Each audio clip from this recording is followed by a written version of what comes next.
Do not forget, you can support the channel with a like, and you can also subscribe to be aware of the latest published videos. Thank you. We hope that here you can find the latest news, ideas, and discoveries from the scientific world. In the 1910s and the 1960s, people's nightly dreams became significantly different.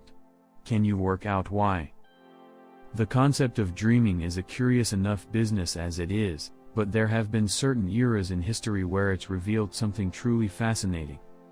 Accounts of dreams throughout history reveal that color was often present in people's nocturnal imaginings, with people like Aristotle, Descartes and Freud describing the presence of vibrant colors in their dreams. But then, as the 19th century flipped into the 20th century, something rather strange happened.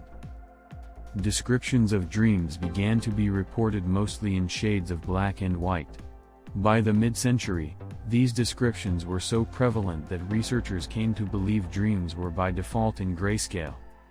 A study published in the 1940s found that 75% of people said they dreamed in black and white, and rarely or never saw color in their dreams.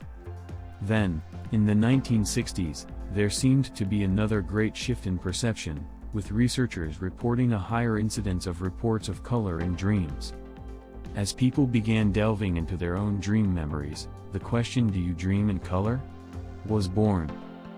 So what happened in the very early 1900s and the 1960s that would cause such a significant change, with the disappearance of color, then its resurgence decades later? One of the most popular explanations is the introduction of visual media. It was during the early 20th century that black and white film, photography, newspapers and finally television became accessible to the masses in societies which were technologically advanced. Although we look back at these eras and see a life in black and white, until the widespread exposure of such media, those living at the time had also never experienced life in grayscale. So from each end of the spectrum of time, viewing something in black and white was and is something of a surreal experience. With increased levels of grayscale imagery saturating a person's mind, at night, it could be seen reflected subconsciously in one's dreams. The next big shift would come in the 1960s, by which point dreaming in grayscale was considered our natural state, when people suddenly began reporting that their dreams were colorful. This would coincide with the growing accessibility to color televisions and increasing popularity of colored print. Throughout the decades, experiments would take place in various countries, including China, where researchers compared largely urban populations with access to colored media in comparison to those in more rural areas who had little access to colored media.